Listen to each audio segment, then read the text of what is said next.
ఆవకాయ ఆంజనేయ కథ మొదలెట్టినాడు చూడారయ్యా చెట్టినంతా చూడగట్టి చెట్టు దులిపినాడు అంజయ్య ఎర్ర ఛాయ కోతి అవతార వెంటమాయ కత్తి సేత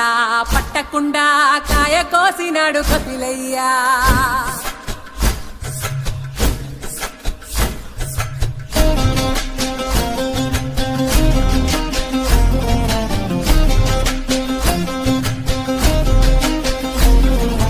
అంజనమ్మ ముందు పంజుల్ పుంజుల్ సీడి మామిడి ముక్కలు కుప్పల్ తెప్పల్